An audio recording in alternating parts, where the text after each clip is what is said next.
Hello everyone and welcome to the 148th episode of PandTha Talks. Hello.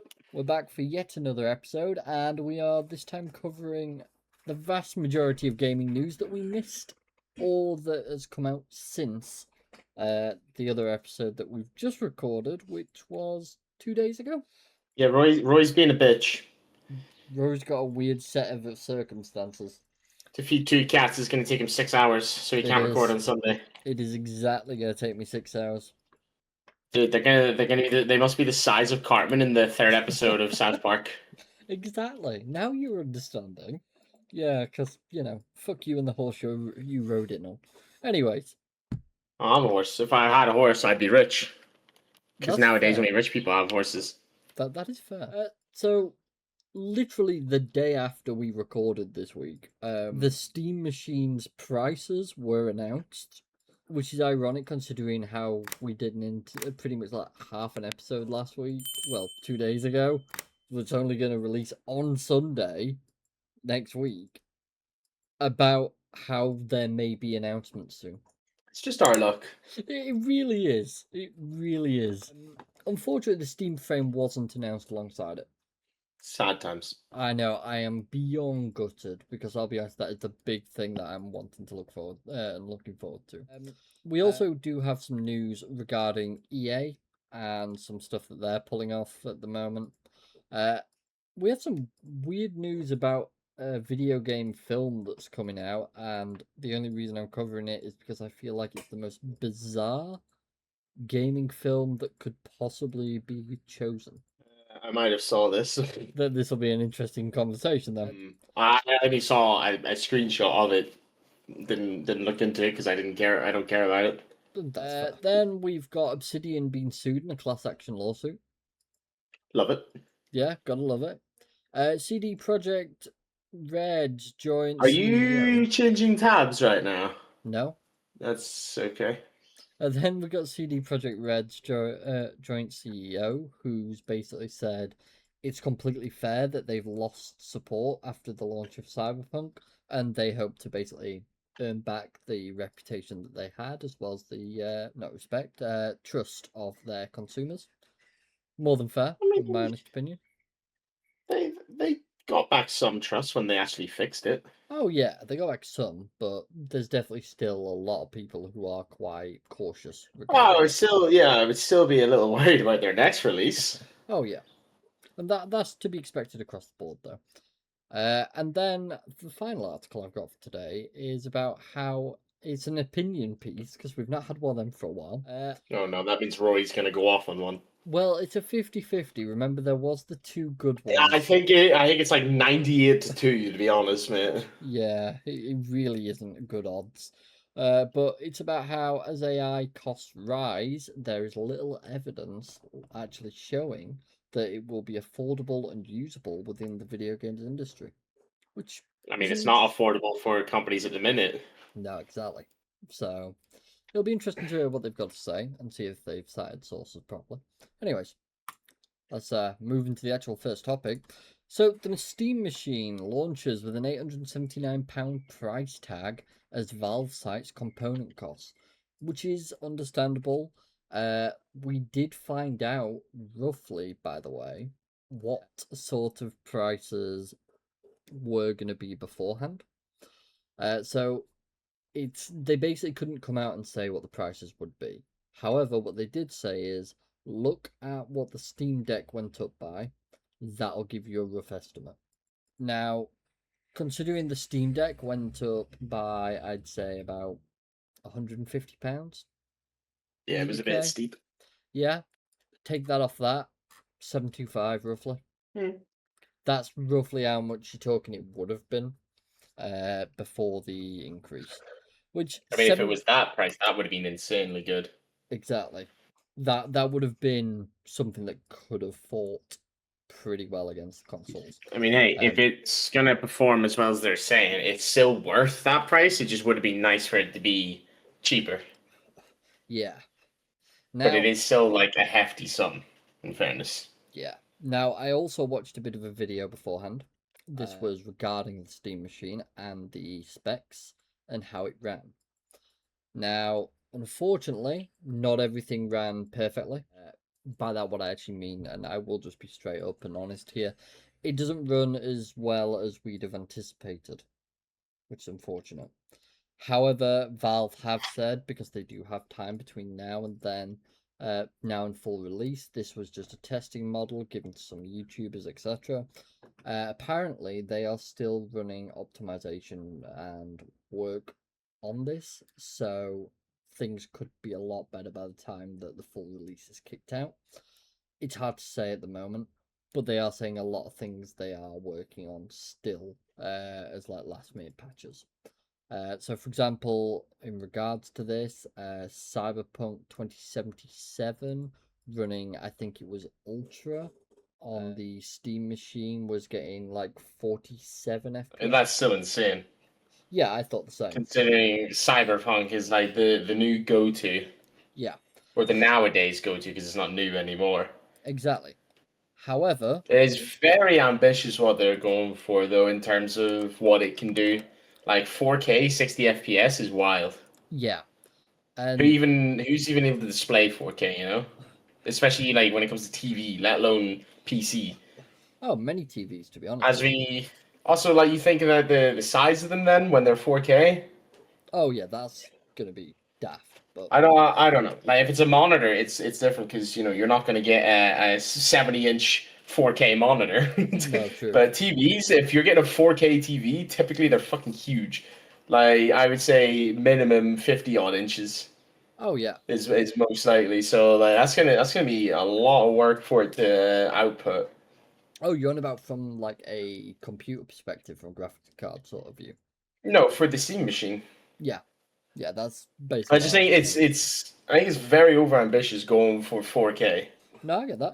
But we'll So, see. unfortunately, one of the games that was also tried was Doom: The Dark Ages, and I did run an immediate check. Is it Steam Deck compatible? If it is, that means it can be played on the Steam machine. That was what Valve's entire comments were about. I mean, This, if you can run on the Steam Deck, you'd like to hope it can run on the Steam machine, yeah, given this what they've said it can do. exactly. However, this game ran at, I think it was 50 FPS on low. Ooh, that Yeah. just feels like some sort of compatibility issue there. That's what I thought. Now, apparently, they did turn on FSR straight afterwards, which is AMD's version of DLSS. Yeah, When they turned that on and put it to ultra performance, this upscaled from 720p effectively up to 1920 by 1080, but it was pulling them a solid 75 FPS. I gotta be honest, man. I got a bone to pick with upscaling. Yeah, I know what The you're gonna say. ghosting issues are ridiculous. Yep. We have not dealt with ghosting in years. Then they bring out upscaling, and that's all you see. Like I don't use upscaling. No, I can see why. I hate it. And personally, I think it looks worse at times. Oh, of course it does. You basically, what upscaling does, to be honest with you, is it keeps the resolution. It just forces it into like 1920 by 1080 view. It's like, do you remember when you used to play those old games and you go into the CMD and you'd make it go from 1620 by 1080 to 1920 by 1080? Mm.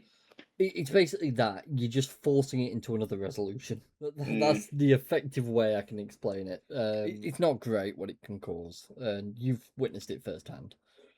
It's Yeah, no, really shit. I refuse to use it in games, and they're like Nvidia as well are all over saying it's the best thing ever. Yep. It's like no, I get these awful ghosting effects that just absolutely destroy the vibe of any game. No, exactly. I'll be honest. And it's the same with frame gen. Like as good as that can be when a game has the option for frame gen, Oh, yeah. it feels like the cards do not perform nearly as well as they should when a game doesn't have frame gen option. 100%. And even at that, then it's just fake frames as well. Like, sure, the game runs smoother, but if you were to run a game at 144 FPS being upscaled from 40 to 70 FPS versus a game that's just straight up running it at 144, it would look so much better. Not just slightly better, but so much better. Oh, yeah. I'll be honest, it kind I of just baffles me I at don't times. like the route we're going, and No, with AI becoming so big for GPUs and stuff, I don't see it getting much better. And we're seeing price tags going up as well for GPUs with these effects that are just making things look crap. yeah. No, that's just the truth of it, to be honest with you, brother. It's really, really sad as well. Doesn't particularly make sense. As you said, though, the frame gen, it's pretty crap overall. There's not much I find gaining from it. No, not frame If a gen. game has The it, other one. yeah, if a game has frame gen, it does help if it's very demanding and the GPU doesn't seem to be running it very well. You can then get steady FPS Oh and it yeah, does feel a lot smoother, just not as smooth as it should if it was by default the frame rate that you're going for. But upscaling, I despise it. I hate that's it. what I I meant. think ghosting is the worst thing to see in a game. Yeah. No, upscaling's I what I would meant. honestly rather have screen tearing. I I don't know what to handle with this blasphemy. You shouldn't want either. Get rid of both. Well, obviously I don't, but if I had to pick, you know? Ooh, those be fighting words, sir. Lesser of the two evil, mate. Isn't that what they say? Just something along those lines, yeah.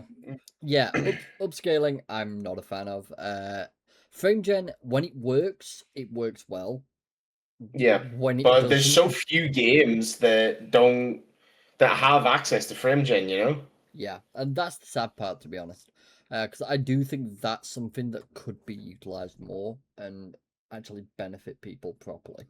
But unfortunately, we're just kind of waiting for the technology to be fully adapted to and improved upon.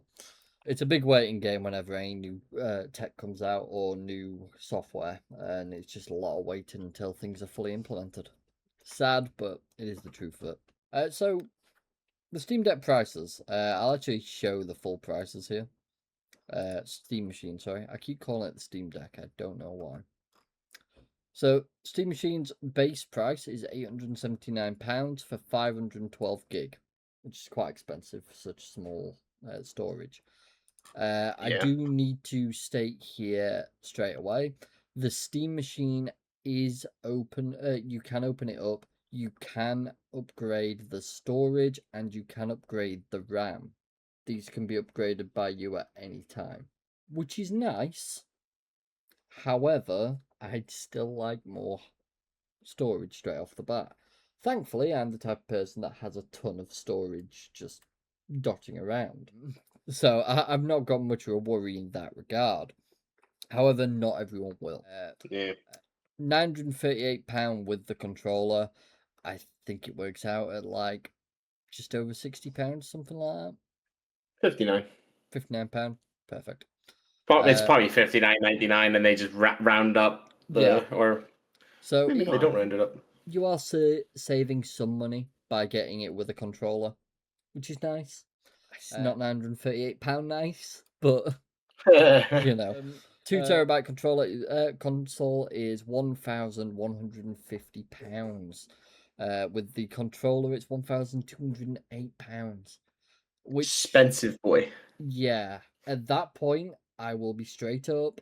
If you can find a pre-built that offers, I'd argue, Well, I mean, if you're talking ease or pre-built, above, you're not gonna get anything close. sometimes you can find them. They are rare, but usually it's Yeah. like Facebook Marketplace, that sort of shit. When you click on the 2 terabyte one, do the specs change at all? Do you get more RAM or more storage, or is it all the same? Uh, Well, sorry, more storage, obviously, but anything else? I was thinking. Give me a second. There's definitely something. Yeah, Yeah. that my best plan here is Yep. take a There's screenshot of this, definitely some things being added in. pull this over, and we'll just side by side So what this have shit. we got? So CPU and GPU appear to be the same. So do the RAM and VRAM. Storage is obviously different. Yeah. Wi-Fi is the same. Integrated controller, wireless adapter, small form factor, SteamOS. So you get extra face space. So you basically get some. Why does it give you? Why does it give you replacements? Oh, it's just to change the color rather. Yeah, that's pretty much it. That's a bit shit. Yeah, that's a bit crap. Get Oh, the you get thing up that. again.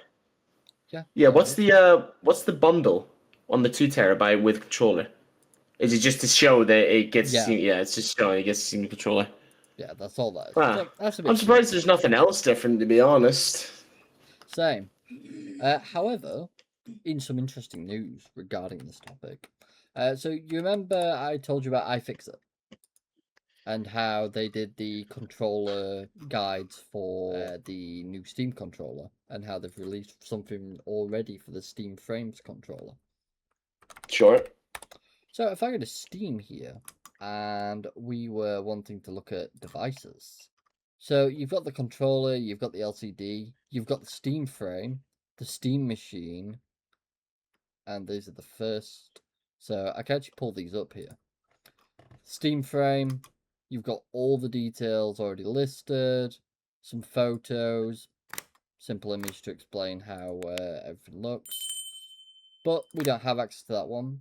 The Steam machine, same thing at the moment. But there will be basically complete breakdown guides that these guys are doing. There's already a bunch for the Steam Deck LCD display, and I know there are ones for OLED as well. This, by the way, is complete guides on how to do each component within the Steam Deck. Which You know, is, though, they best not accidentally break something in the Steam controller when they're doing that, considering you only get one. oh yeah. And this is the Steam controller. Exact same thing. So these are the literally just step by step. Disconnect, disconnect. Okay, I've yet to see anything that's turned around and go, you need to solder me. I can't believe that. There's no solder. I just don't believe that in the last one. What was that for again? That was That to you needed remove, the solder? Oh fuck, I can't even remember. What headset was that for? I couldn't believe it when you said those words. Yeah, there was some fucking hardware that you had to like fucking desolder and It was resolder. a VR controller, I'm pretty sure. Yeah, I think it was like the fucking. I think, anyway. I think it was like the not. Oh yeah, it was the HTC Vive. That blew my mind when you said those words. Yeah, As like, what are you doing? Taking a solder to a VR controller? Like, what? doesn't shock me at all though. But the bit that I found absolutely insane on this, you're telling me all I've got to do is buy that board and plug it in. That's Now, how finicky is it in comparison to the VR controllers I did, where I'm having to stick my pinky finger in to hold the two plastics open because they're trying to snap together from the screw that is holding it all in, and I have to sit and use a pair of what do you call it, little pincy things? What do you call them? Not tongs, a tiny version of tongs. Always forget the name. tweezers. Tweezers. Tiny thing of tweezers, trying to shuffle a tiny little strip of wire in and then close the little latch to hold the wires in. Oh man, I hated that. Well, in positive news, brother, this is for the Steam controller, not the Steam frame controller. We don't have that yet, so we'll see on that one. But if it's as simple as this is, it I shouldn't hope, be I too pray. bad.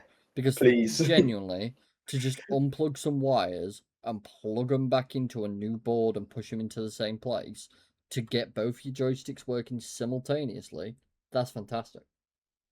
I could do Yeah, that all that'd be day nice. long. Imagine if all fixing was this easy. Oh, we can dream, huh? Oh, can't we just? Tell you, after what I did, I definitely do dream. I can fucking imagine after the discussions we had regarding that.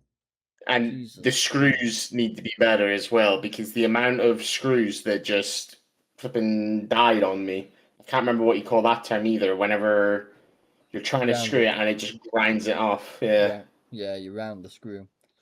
Oh. Yeah. Pretty sure my current VR controller is down 2 or 3 screws. This is if your Steam Deck controllers, fucking what's it called? Got stick drift. The Steam Deck itself, though, I do very much look forward to magnetic. If it gets stick drift, how easy it will be to replace. Yeah, because I mean, it's just it's just a PCB board, so it shouldn't be too bad to throw. See, that was the problem with my current VR controller. Is to get at the joystick, you had to discombobulate the entire controller. Yeah, absolutely everything, which is because it was under everything. Yeah, you just can't fucking do that all the time. Don't get me wrong, some No. people will, but not for everyone. Not for all of us. And we don't have the See, money to the keep thing as putting well up that with made it. that even more infuriating was the fact that the replacement parts I got, one of them was shit. Yeah, And then exactly. because I had to do it a second time over, I fucked it up because I was annoyed that the first one didn't work and I did something a little bit wrong. So it still caused the issue. So I had to open up for a third time, which is where the screws were at that point were just getting absolutely mangled. And I was at them with a tiny pair of pliers trying to grip them and twist them and grip them and twist them.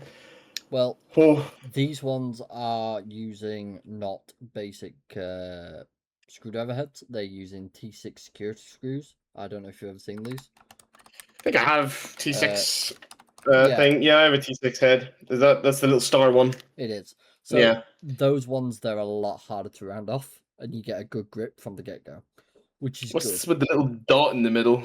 Some of them do have these little dots. These are the T6 ones in particular, and basically you just have a little gap in the center. That'd be annoying because then my T6 head would not fit. Well, then you do not have a T6. I have a T6, mate, because I'm looking at the exact same head. Yeah, there is another one. I don't know what number it is, but there's another one exactly the same. It just doesn't have the gap in the middle. Yes, I am aware. So I find that absolutely stupid that they have two different ones. Yeah, it's something to do with fucking God knows what. I don't know. I don't make screws for a living. Whoever the fuck does, fucking sort your shit. It's not You that see, brother, difficult. it's stupid things like this. But that's what fucks us up. It's what makes the world fucking crumble. That's what just makes things that shouldn't be inconvenient inconvenient. Yeah, and then pisses us off, and makes us rant. Exactly. Speaking of ranting, Yeah. So let's. speaking of ranting, wait for the last tab of Rory's list, and then we'll hear the rant. Oh no. So don't get me wrong, we are quite disappointed about the Steam machine's prices. However, I must admit I was anticipating it being high. Yeah, honestly. I With what it was. do I do have great interest to see how their sales do because when you think about the people who are going to get them, console players are going to be worried to swap over, especially the fanboys. They're not gonna, period. Yeah. People who play casually and aren't, so horny about their exclusives might consider it, but it's like it's risking swapping over. Even if they come out, they're the same price, or the Steam machine ends up being cheaper, it's still swapping over to something completely different. Like you will lose access to certain things, and you're gonna have to like stuff that you would normally play. You're gonna have to buy again if you're wanting to play it on that. Yeah. It's a lot I can't easier to see make a them decision now. doing account linking to No. give you access to games. Sony, I know for a fact, won't do that. If it's a Xbox publisher, they might, but wouldn't say they will. No. And then people who have PCs, like the likes of you and me, we're obviously not going to buy it. No. We don't have a reason to.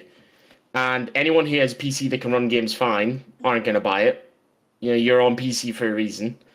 So it's only really people who have lower tier PCs that maybe can't run modern games that well or at all that might consider it. But then if they're like me, where they don't like using controllers, and I know you can probably put a mouse and keyboard in, but come on, man, where's the sense in that? I mean, yeah, you can put a mouse and keyboard in. You can literally just run it as a PC. It could literally just Yeah. sit on your desk as a small form factor PC. So for some of them, maybe, but they'd If it were well, me and it was a one-time purchase for that, which has very limited potential in the future, yeah, I wouldn't really be up for it. I'd rather save a little bit more and get a build that I can sure, future upgrade. yeah. Well, I suppose at the same You, time, it goes for those people who are pre-builders. They don't like building. They can't do it. Whatever their that reason is may true. be. For But then those you sort of you take people, the RJ route and get someone to build it for you, so it's technically pre-built but not. yeah, I've got a few friends who did the same. Yeah, but then you end up with issues of it just being a straight up shit PC. Yeah, exactly. That's why they also asked me to fucking plan out their build for them. Don't do it. Do not become that friend. Yeah. Yeah. We all expected the price to be how it was. We're all a bit gutted, to be honest, and the performance worries I am hearing about, I am quite concerned about at the moment. However, I'm going to give them the benefit of the doubt for now and wait and see when it fully drops if the performance is the same. If it turns out it's software and optimization route, okay, whatever. It can be ignored. It is However, Valve, so we have faith in them. yeah, I mean, they've done a Hopefully they lot. don't let us down. Realistically, though, the only way to get some final word on its pricing to performance is next gen consoles. Yes, that's the thing. A lot of That people is the are big thing. a lot of people are comparing at the moment to the PS5 and the Xbox, and You can't though. You just no, can't. that's the thing. I think it was Linus who I was watching earlier. And personally, I'm not a fan of Linus Tech Tips. A lot of people love him. Personally, he's just not for me. That's all it comes down to, personal preference. I was watching his video though to see what his opinions were, and he was saying how the PlayStation 5 on par, talking about the game that they were playing, I think it was God of War Ragnarok, it was getting higher frame rates based on the same roughly the same specs, not specs, roughly the same quality options. They were also at the same time not just running the same quality options, but they were running the same resolution. They did end up pushing it to this roughly the same by turning on FSR, as I mentioned earlier, but that's upscaling, so it was a bit iffy. Um, so it's disappointing in that regard, but we'll just have to wait and see. It might just be that it's badly optimized, and there is a chance that Sony and the publishers that ported it over to PC might not want to fix that because then that's technically another. Notorious for having terrible made ports. Yes, that they are severely so. I still, I'm a little more curious about running it on those bigger TVs. Yeah, Like realistically, how well is that going to run on a 70-inch TV? Because you know there's going to be some rich arseholes out there that are going to try it. I mean, it's an iffy one because for us as PC players, we've seen it and seen it can impact. However, if you look at it from a Oh yeah, console perspective, running very similar components, yet they're able to run fine on a 70-inch 4K TV. yeah, but you know the most frames you ever see on a console game is 60 FPS, and when you get to those larger games, you're limited to 30 FPS, as we have seen. Yeah, no, exactly. And at that point, like especially when it comes to being a PC gamer, 60 FPS is not it. That's Like it. for a mouse and keyboard to be viable, you do need high frame rate because you need that smoothness for things to react properly. Yeah, and we're not saying every game's going to be reaction based. Sure, they're not. No, no, no. But it's However, it's not necessarily reaction. Like say just like you're like say a game like Stardew where you're clicking a lot. You know, you want click precision, and if you're running on low frame rate, your mouse is going to jump all over the screen because there's not enough frames to be displayed for it. yep. No, exactly that. And I genuinely do think there's a lot of questions left that need to be answered still before we can get a full picture. I also would really like to see if someone could make a PC for cheaper than this and I just think simultaneously better performance. I just think running like saying that it can run 4K at 60 FPS is a pointless like target. Yeah, I would rather they show us exactly what it can do at 1440p and what it can do at 1080p yeah, because that is the main thing people use. And there's still tons and tons of people, probably more the majority that still run at 1080p. yeah, the vast majority do. According Yeah. to Valve's initial reason for making the Steam machine, by the way, and the specs they were aiming for, this is quite literally a quote from Valve.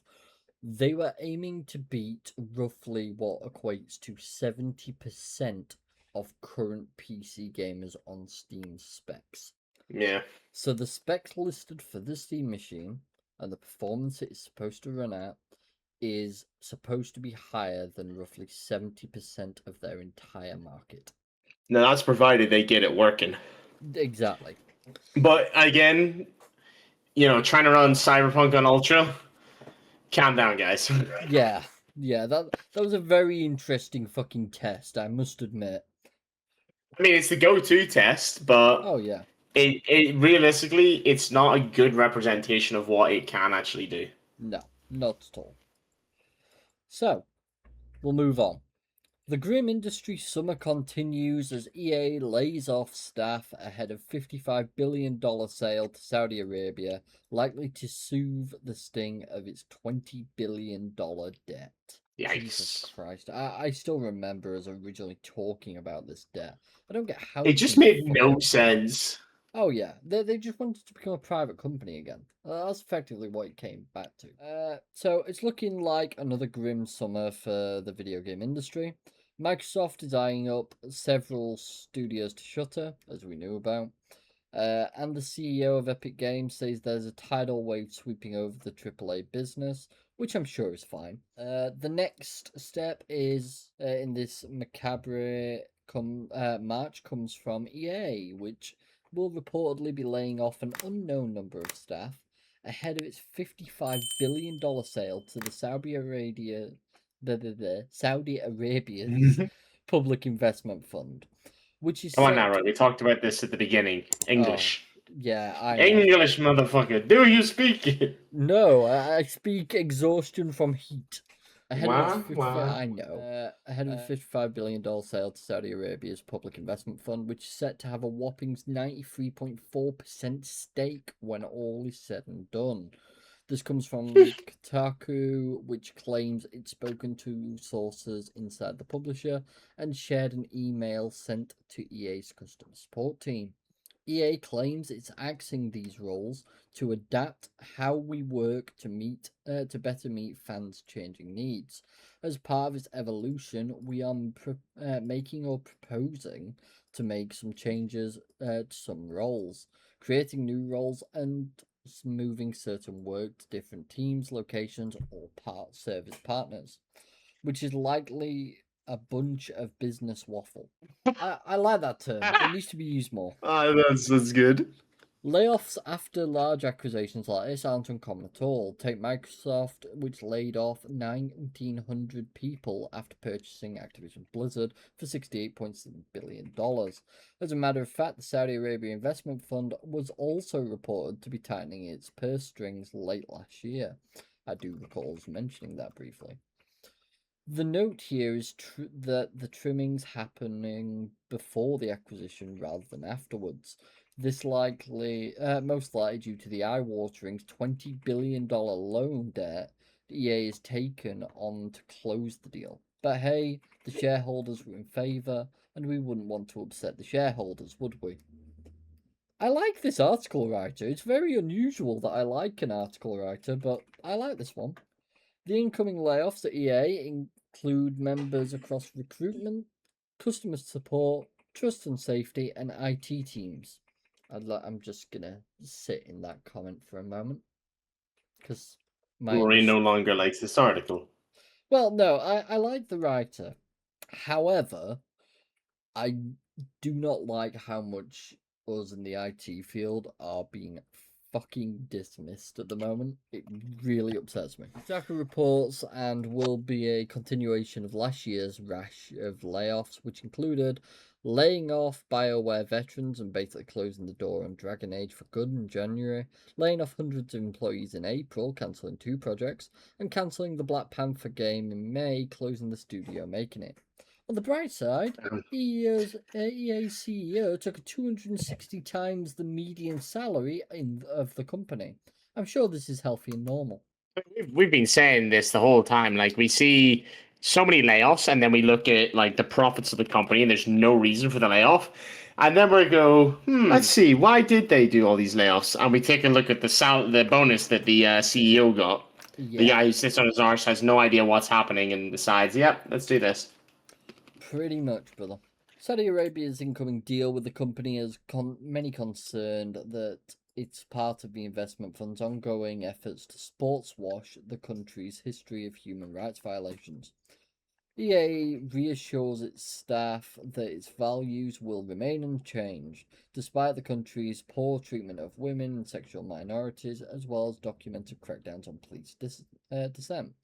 Meanwhile, individual games within EA are seeing withdrawals of public support over the deal, including The Sims, despite its team's promises that nothing will change either.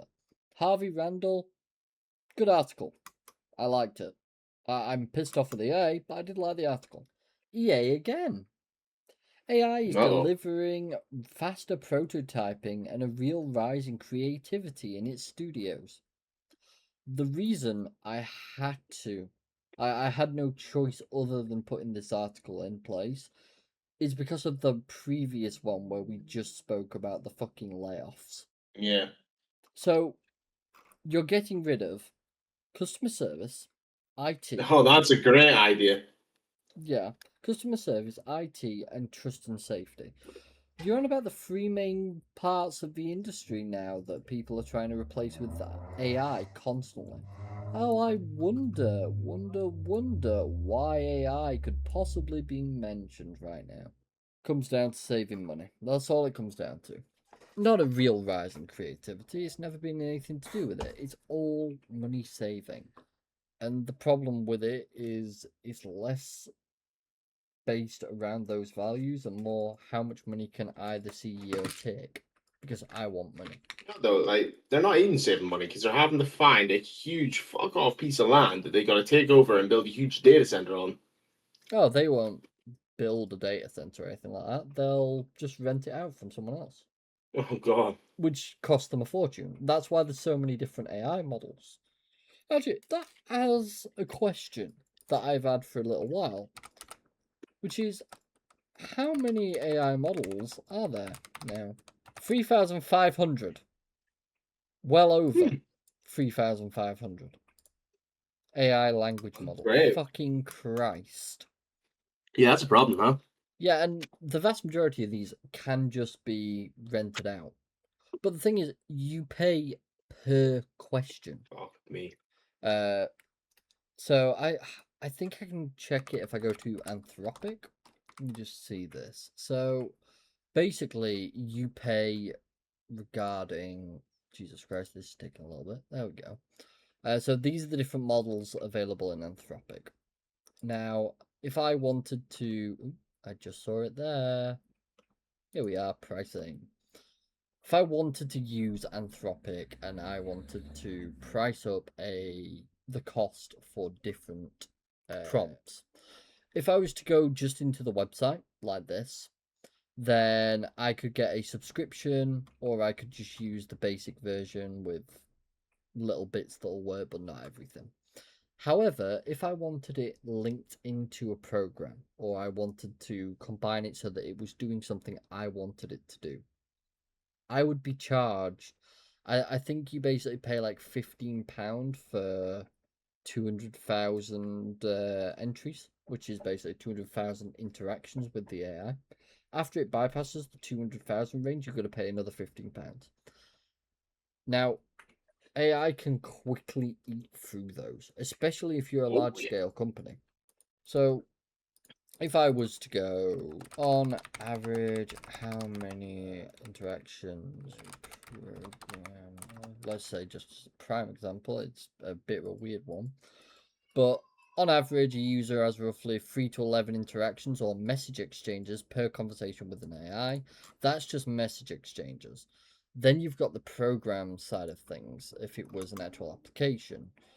So if it's customer service and support, these will have 3 to 11, general productivity 1 to 3, and complex writing, coding, or role play is 20 to 50 plus in a single hour.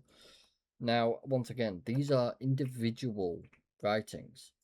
There are so many that you will be calling an API constantly. You will fly through them so quickly, especially when it comes to corporations. I mean, It's it's the just same thing not viable. as everything nowadays. They don't try to sell you something straight up. They want you to pay a subscription because they're looking for you to go over the allowance of the subscription Yep. to either force you to purchase the more expensive package or continuously have to buy add-ons. And that's It's, all the world is nowadays.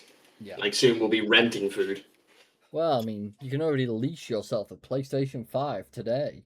Oh, piss off. Oh, that shit just wound me up. What a joke. Yeah. Apparently, it's removed some tedium out of their jobs, and I've seen faster prototyping. I've seen faster creativity and shorter, faster conversations around creativity and coming to alignment. And so I think it's super interesting. I think there's a real Mmm. rise of creativity that comes from removing some of the tedious tasks about development. Do you think this was scripted? No, I think it's something worse. And you know what? Just They asked the AI. Yeah, just for the irony, let's run it through the AI. What is the likelihood that this message was wrote by AI? No reliable way. What suggests it could be AI? Repetition and phrasing loops. Yep. Polished and generic tones. Yep. I need to take the dog That's downstairs. fine. He needs to get some water. No worries with that. Be Safe, right back. balanced opinion. No worries. It's positive and reflective without being very specific. What suggests it could be human? Natural filler language and slight messiness. So, moderate chance of AI, 50 to 70%. So, even the AI's kind of looked at it and gone, yeah, there's a high chance. Let's try this, shall we? Can you rewrite it to sound more human? This is an AI we're using here, so let's see. Look at that. The AI can make it sound human. Why is it then that it's come out like this? I truly cannot comprehend what the logic is behind this. And don't get me wrong, we are not completely against AI. It can be useful and it's got its places. However, after just announcing they're cutting people, and these are some of the major jobs that are being impacted by the usage of AI in useless ways, it seems like a bit of a kick in the teeth to those who are actually involved. And it's very disappointing. It really is. Back in 2024, CEO Andrew Wilson talked about how generative AI could make its development process more efficient and help give developers more power. We are looking at how it can make us more efficient, how it can give our developers more power, and how it can give them back more time and allow them to get to the fun more quickly. Wouldn't that be the logical thing of just saying faster? Anyways, based on our early assessment, we believe that more than 50% of our development process will be positively impacted by the advances in generative AI. Jesus Christ. So they want over 50% of EA's development to have AI involved in some way, shape, or form. Apologies. It's fine. I was just saying here, the quote I just read says that they are basically wanting over 50% of their development process to have AI involved in at least some shape or form. So EA was already shit because they're just microtransaction hell.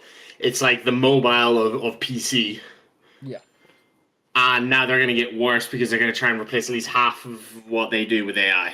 Well, not replace, but they want it involved at the very minimum. Aha, replaced. Well, yeah. Like, I can't really let's argue it, let's can be I? honest. They're Really can't literally argue. they've had multiple layoffs already. They're planning for more. It's replace. Yeah, you're not wrong there. Moving forwards, this is one that I said I just can't quite get my head around. Sea of Thieves live action movie in Ah, development. so it is this, yeah. What the ever living fuck? No idea. I think someone just decided to jump on the bandwagon and didn't actually think about it. By the way, I must admit, I find it really amusing that the guy called Matt Booty is the one that announces the pirate game film, just for the sake of the irony. But Sorry, guys, we've had Pirates of the Caribbean. They were absolutely phenomenal films. Move on. yeah, the main character of Sea of Thieves game is the player and the community, obviously. So what's the potential plot? So if you sit down and think about the Sea of Thieves, it's not who are the main characters, what's the plot, It's a super social game, but there's a tone to the Sea of Thieves. It's built on cooperative community, so you can start to sense what it's going to be like. Ah, sure. It's When just I played nothing. Sea of Thieves, and I did not play much of it, I believe there was a total of 0 in-game voice chat used by anybody we encountered, and we encountered quite a few people in our short time of playing. There's Yeah, plenty of clips of Sea of Thieves, but they are all very, very old clips, and with how games have turned these days, and the players especially, you don't see stuff like that in games like those anymore. The older games, I mean. I mean, the only guy I've seen genuinely do anything to do with voice chat is a guy called John Anticheat, and he just takes the Oh piss. yeah, that's just the guy going around banning people. No, he Or just what? goes round and basically takes the piss, goes onto their ship and goes, right, I've just got to come and do an inspection to make sure there are no cheaters on board. And then if he Hmm. finds them, he reports them while I taking the piss out of them. wonder. I wonder how long that takes him to make one video. How many hours of gameplay he has. Oh, a while. A long Like I while. said, like you just don't get those kind of interactions anymore in games. There's always one person that comes and ruins it, and that turns everyone sour, and then no one does the interaction. Exactly that. So, Obsidian has been sued in a class action lawsuit over alleged systematic pattern of wage and hour violations. So, they're Huh? stealing money, basically. They're taking money and hours off of people. That's what it comes down to. Oh, lovely. We love companies that do this. Yeah, which is Hey, life's upsetting. getting harder, and you're trying to work for your money so you can keep on living. Haha, not on our watch, you're not. Yeah. So, according to the court papers, Obsidian is accused of increasing its profits by violating state wage and hour laws and failing to pay all wages, including minimum wages and overtime wages, as well as wages due upon separation of employment. It is also accused of failing to provide meal periods. The No. class action lawsuit covers all persons currently or formerly employed by any or all defendants as non-exempt employees in the state of California at any time between October 9th, 2021 and the date of the class certification. The plaintiff also wants to certify all members of the class who separated their employment with or any or all defendants with any or all defendants at any time between October 9th, 2022 and the date of the class action. They've been It doing this for almost 5 years. it seeks monetary relief to cover, among other things, unpaid wages, unreimbursed business expenses, benefits, interest, attorney fees, costs, and expenses, in addition to penalties pursuant to alleged Labour Code violations. In response, Obsidian denies generally and specifically each and every allegation and calls for the suit to dismiss in its entirety with prejudice. Okay, but we'd need evidence from both sides. Don't know what I find absolutely disgusting about this kind of thing. Go on. Say it's all proven to be true. The people are being getting skinned out of money, Yeah, and they get fully reimbursed out of everything. They get all records, and they figure it out over time and go, right, this person's owed this much money, and it's probably going to be like a decent amount of money. That's money that they should have already got that would have been taxed in their normal bracket, but it's going to be such a large figure, so out of whack with the rest of their payments that they're going to receive a horrendous amount of tax on it. oh yeah. I mean, it's the US Which tax totals to system. I don't know be how that a works. lot more taxes than they would have originally paid if they didn't get fucked over by their employer. Yeah, I don't know And how what can particular you it what works can you though. do about it? Absolutely fucking nothing. Well, yeah, I And know. that is the worst thing about how systems work in this world. See, that's the thing. I know over here, and obviously where you are, etc. It's very much a case of we get taxed before it hits his account. I don't know how it works with America's system, especially not for court cases. Probably worse. Yeah, I know they have to pay their tax annually. They don't have it come out beforehand. So, like, if you're at a supermarket in America, you need the price they have on the shelf is not the final price. You need to add tax in your head. That's disgusting. I know. I'll be honest. I despise that way of doing things as well. I think it's so moronic. But hey ho. It's Topic for another deceiving. time. Massively. CD Projekt Red joint CEO says that it's fair the CEO lost lost the faith of some of its audience after Cyberpunk 2077 launch. The executive said that he hopes to win disappointed players back with The Witcher 4 and future projects, which is a fair answer. So apparently, he described the sci-fi RPG's release as a heartbreaking period for the company. He also added that while the game has been back on track, he still thinks CD Projekt Red has more to prove to its audience. I'm not 100% convinced we went through the full redemption arc, he said. I'm convinced that we lost the faith of some people indefinitely, and that's a fair thing. But I do hope we will be able to make it back. If not with The Witcher 4, then with whatever comes next. It doesn't sound very confident saying that. Jesus, man. Uh, Considering, like, anytime you hear someone talk about The Witcher 3, they can't stop saying good things about it. oh, it's a So you'd like to masterpiece. think that they're gonna really fucking put in the work for Witcher 4 to bring back players that they might have lost.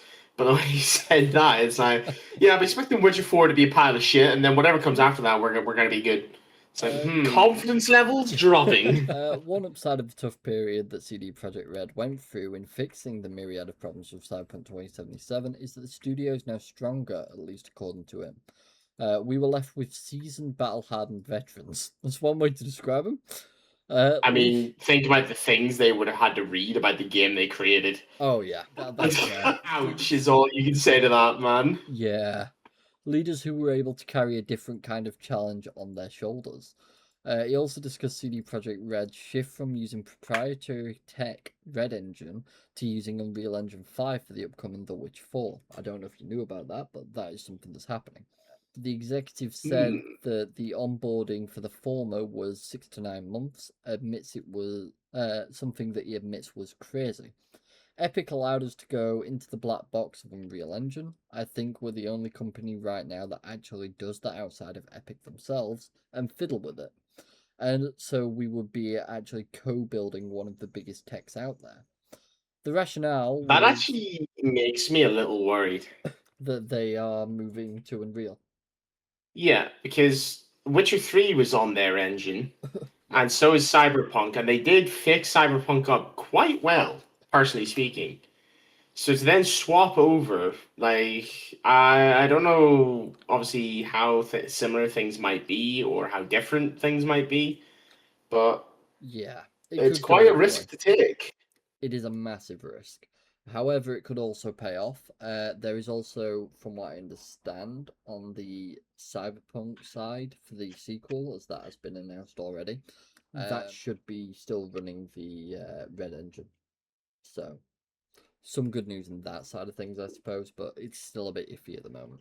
The rationale was we wanted to be able to do more, to tell more stories without worrying about the foundation of the engine itself. Epic gave us that backbone, and we can still build around that and differentiate ourselves. Cyberpunk 2077 launched at the end of 2020. We already know all this. It's now sold over 35 million copies. Jesus Christ. That's actually a pretty good amount of copies, I must admit. They really did put in the work to do what they could. Oh, massively, brother. Massively. It's impressive to see what they did pull off, to be fair, in the end. So, the final article. Will it be bad? This is the moment we've all been waiting for. As AI costs rise, there's little evidence of major utility in game development. Opinion piece. The era of heavily subsidized AI compute is ending, but the experiences of developers who have worked with it suggest limited productivity gains that will make higher costs harder to justify. So Come to think of it, if they're making game development easier with all this AI and having to spend less on staff because they fired half of them, shouldn't we see price tags drop to like $50, if not less? If this is the standard we're going by, brother, don't talk such nonsense. The CEOs need to buy their next big mansion. They need to try and live to the standard of Gabe Newell. Secretly, what they've all got in mind. Oh yeah, that's their idol. Oh yeah, I mean he's our idol, but in a different way. Yeah. It's been almost impossible to avoid the conversations about generative AI in the games industry over the past few years. No matter which side you fall on, personally from starry-eyed evangelist via the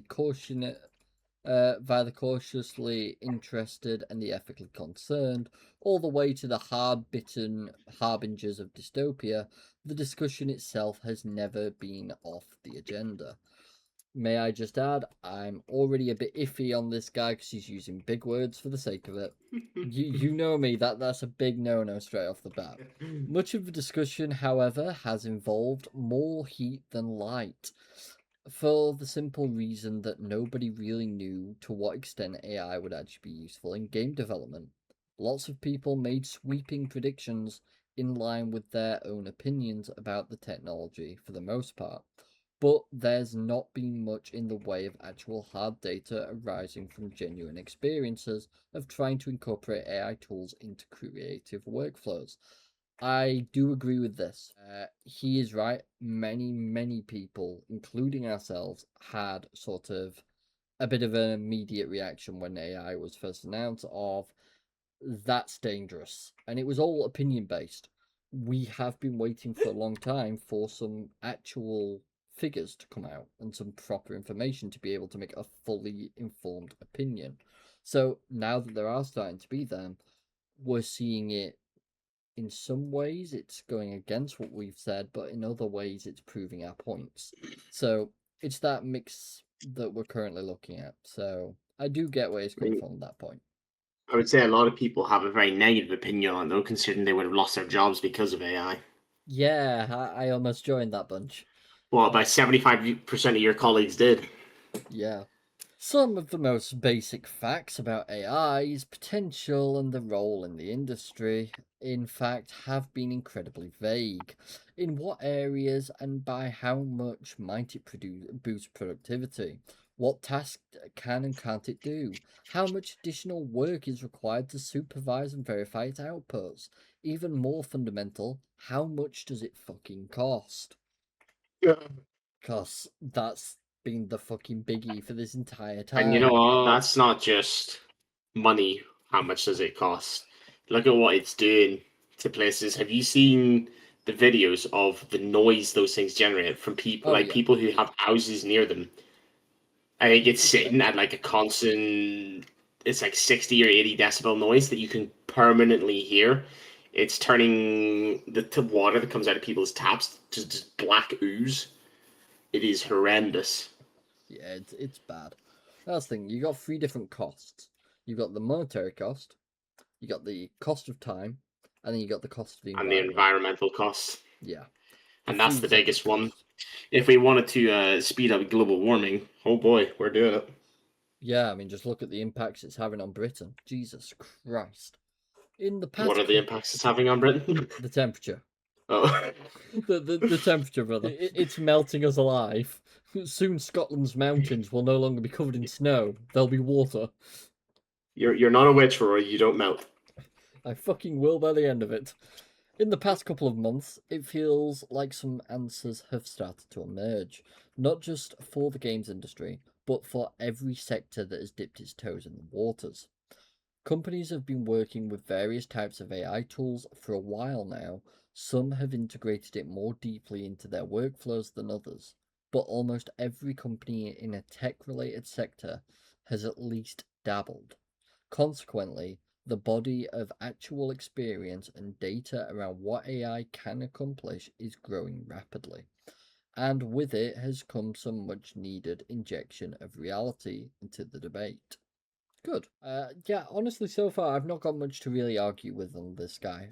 He's making some very fair points, and he's looking at it from a unbiased view so far. I appreciate that because let's be honest, 80% of the articles we read are pretty similar to IGN art journalists. They're Oh, biased it's as off. fuck from the get go. IGN's worthless. Yeah.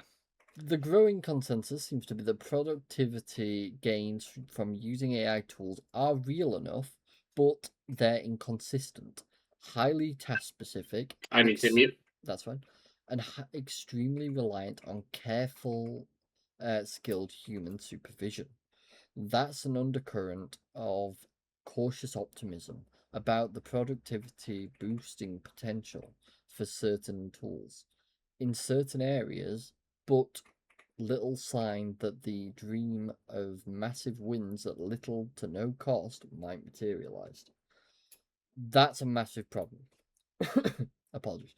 Then the rewards from this being there, however, they're that inconsistent. You need to be very specific about what task you're giving it, and you've got to be very reliant on human supervision. So at which point you're getting nothing out of this. Everything needs to be double, triple checked. Everything needs to be specific to what you're after, perfectly to the case. Otherwise, it could just fuck you over.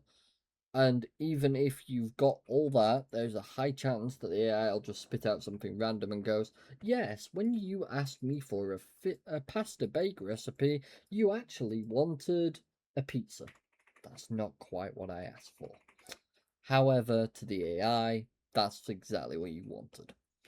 And that's really unfortunate because it's a waste of time, it's a waste of money, and once again, each interaction is costing the company. Well, however many reactions cost the company, but let's say that one program that it had to run had to interact with the AI about 30 times. That's 30 times, I think it's like 15 pence a run, dependent on the AI. My apologies. What did I miss?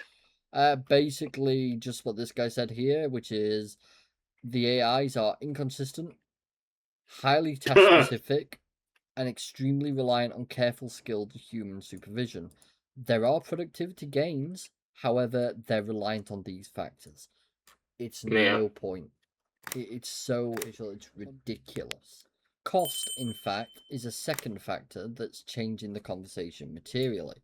Less than a year ago, developers who voiced concerns over the actual utility of AI often struggled to get a fair hearing from senior management. The evangelizing salespeople who had sold them on the dream of AI had also furnished them with a ready-baked dismissive counterargument. Concerned developers were just Luddites, a moniker readily embraced by those who actually know the history of that unjustly maligned group. Apparently, I've got no idea on that one. Trying to ring fence their job security, or simply failing to understand that the breakneck progress of technology would sweep away their arguments about quality and reliability. None of those things are true. Not a single one. It's not the journalist's fault. It's just, this is AI. It's how it's been this entire time. Today, there's far more receptive ear for those concerns in a lot of boardrooms, and it's largely because of the AI bills, both metaphorical and literal, that have started to come due. The past few months have seen an industry-wide shift towards token-based billing instead of flat rates. This is what I've been mentioning about how many tokens you use depends on how much you get billed instead of a flat rate just for using it. So this is actually worse than a subscription, because the subscription you pay. Let's put it like this. Talking about like Crunchyroll as a prime example, or Game Pass. Actually, I think it's a fantastic one. We pay so much a month for either Crunchyroll or Game Pass. Within that, we can watch or play games as many times as we want. On a token subscription, you can only do that so many times. It's a bit like Nvidia, GeForce Now. Yeah. Nvidia's you've got so many. What's it called? What's that called again? Cloud gaming. Cloud gaming. That's it. But yeah, it's basically that effectively. You've got so many interactions with the AI before it charges you again, which is utter bollocks. Oh, it's disgusting. It's all about money, and they're finding more and more ways to get more and more money out of people.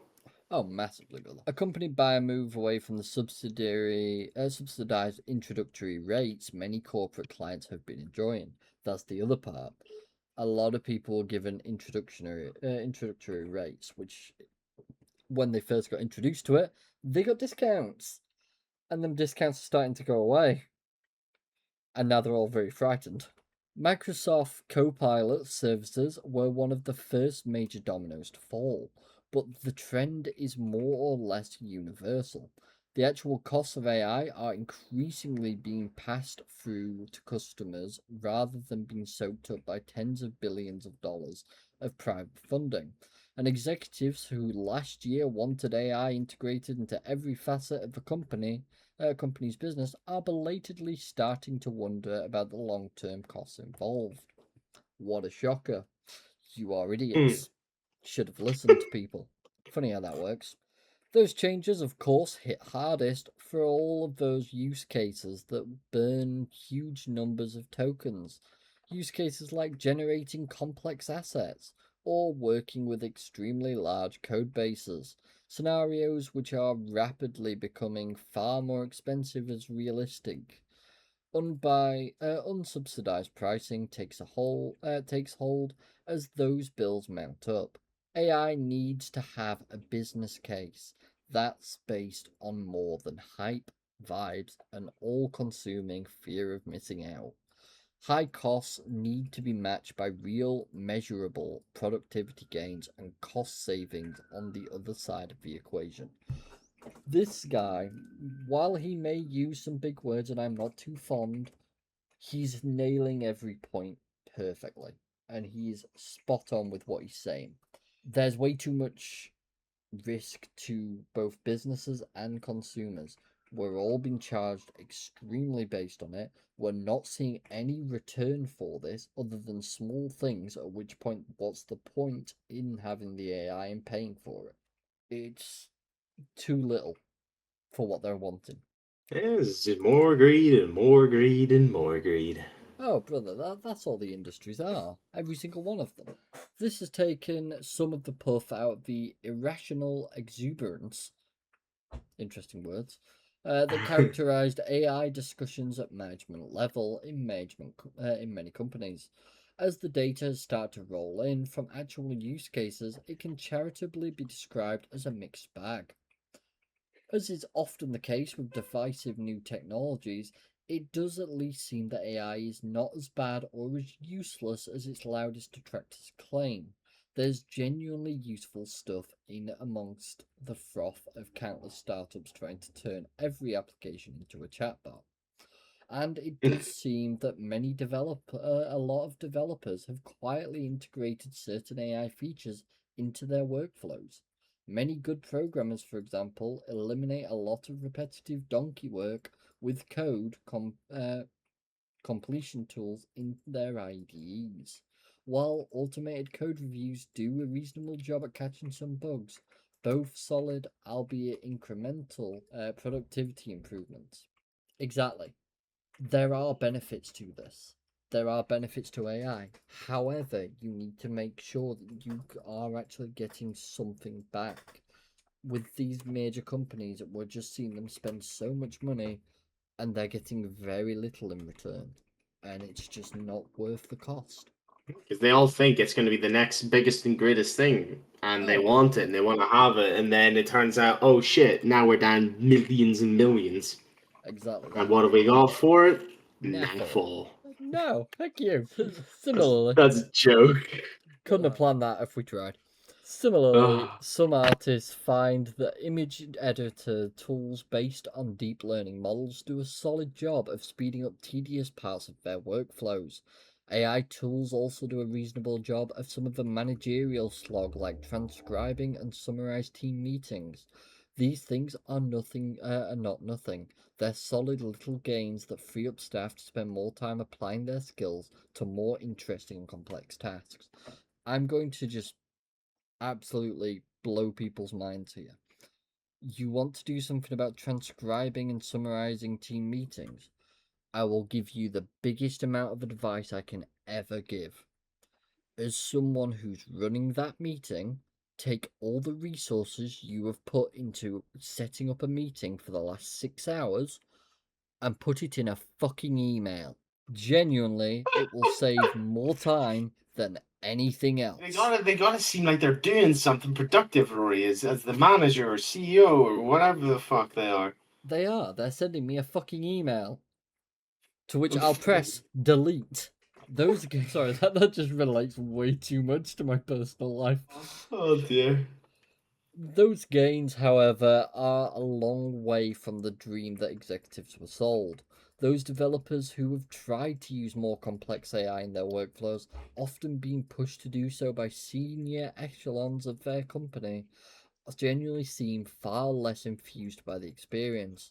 Setting agentic AI tools loose on game code bases reportedly runs into hard limits very quickly.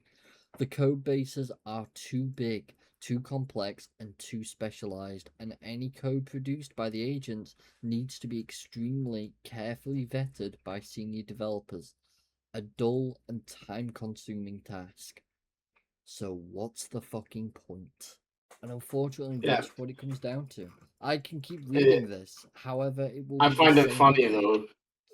I find it funny because the whole point of the AI is to take over these menial tasks, but then monitoring the AI becomes the menial task, Yeah, and fixing issues that it might have because it's a constant learning tool. exactly that.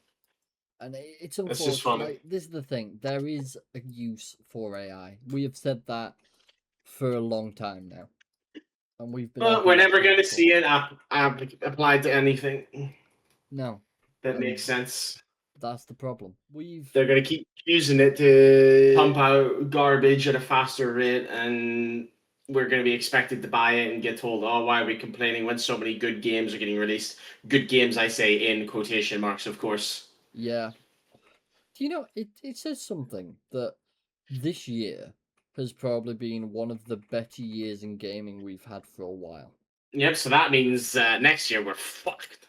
That's what concerns me. Because next year, according to the announcements we got this year, next year should be pretty good. I'm expecting delay after delay after delay.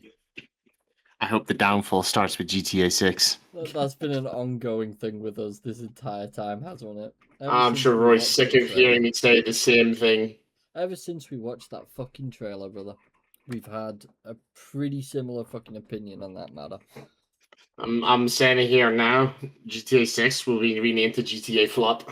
Honestly, it'd be Rockstar's first failure since the Grand Theft Auto San Andreas and that remaster, which wasn't anything to do with them. So, it'd be interesting to see what's going to happen. Is it really worth waiting 13 plus years just to get one actually fantastic game? Is that really where we're at? I mean, it worked for Red Dead. Yeah, sure. The game. No, that's what I'm saying. The game's fantastic. Yeah, but that means we have to go 13 years of garbage and things that were over in 2 hours, or if not less, Oh, don't even just to get me finally started. get one good game. You know what, actually, I'm going to mention this while we've got a moment here. I found out that Steam now has a most expensive game. Where's the Sims in that?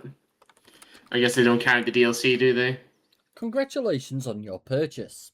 £748. Also $999. And 99 cents.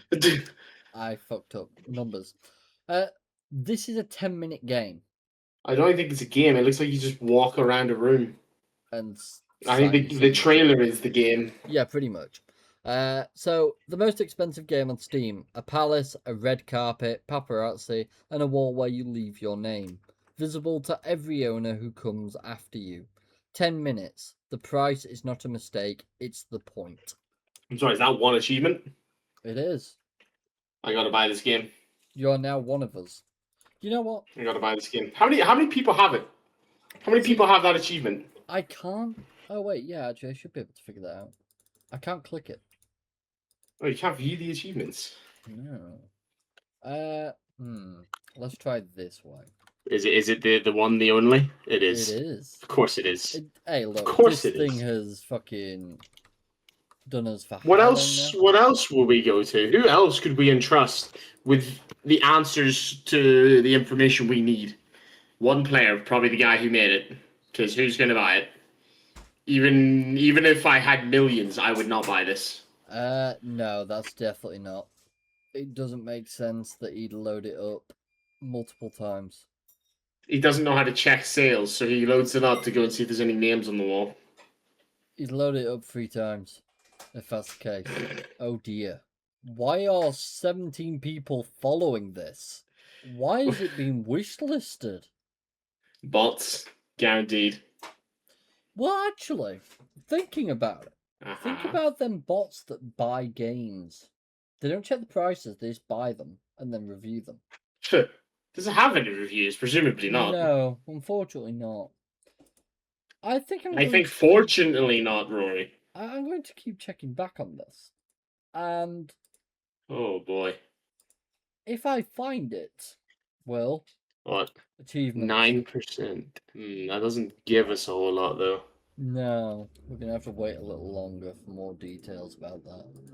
If that number decreases or increases by the next time we record, we are to be concerned. I'm already concerned. Severely. Like, why is this a thing that's been allowed to pass, you know? God knows. Well, I Technically, guess, you it's not know, broken if some on- idiot decides to buy it, you know, Steam probably get a nice hefty amount of that. 30% Which to them off. is absolutely nothing. But, you know, add to the pile, isn't that what the dragon does? Oh, yeah. There's Gabe Gib Newell just is fucking literally on a his dragon. pile of gold. He's a dragon, what the fuck? Well, Will's figured it out. Gabe Newell's a dragon. That's the end of story. It's been figured out now. But, yeah, that's all I've really got for this week, unless you've got anything you'd like to add, sir? No, No, nothing at all. Perfect. I'm just depressed looking at my Steam library, not wanting to play anything in it. Yeah, I've been getting very much the same again. It's not good. In my defense, my playtime and a lot of my stuff is heavy, you know? Oh, I've yeah. made use out of the things that I have liked. No, that is true. I'll be honest, I'm like looking forward to payday, and that's literally in a few hours, so I'm pretty happy. What? I get paid in a few hours. Oh, I thought you were on about the game. Oh, no. Not Whoops. at all. Do you really think I have that much faith in Starbreeze? Jesus Christ. Not gonna happen. But yeah, I'm looking and eyeing up some things, so I might end up in a better spot soon. No promises, because that never fucking goes my way. But yeah, we'll see. But yeah, overall, it's been a weird 2-week period that we had, and it seems like a hell of a lot's gone off. I'd imagine there will be a lot more updates by the time we next come to record, because it'll have been effectively another 1.5 weeks. Yeah. So whatever stream is coming straight after this episode, because we will be live straight after on twitch.tv/PandTha Talks and kick.tv, I think it is, /PandTha Talks. That is where we'll be discussing whatever the hell's gone off in that time period. I've got a feeling it'll be a lot. Oh, yeah. And I've got a feeling whatever it is, we're not going to like. But you never know. We might have another good week like that one week we had for the first time ever where I had 0 bad news. Don't believe him. It happened. He lies. I will literally have this Implanted that memory. He implanted that memory into my brain. I will literally pin that video. Anyways, with all that said and done, thank you all very much for watching. If you have enjoyed, feel free to like, follow, subscribe, comment, all that good stuff, and join the Discord that's down in the description. We usually are there, and we record every video there, so feel free to drop by, ask questions, or just chat. We're always around. Indeed we are. Alright, so thank you all very much, and we'll see you all next time. Bye for now, guys. See you next time.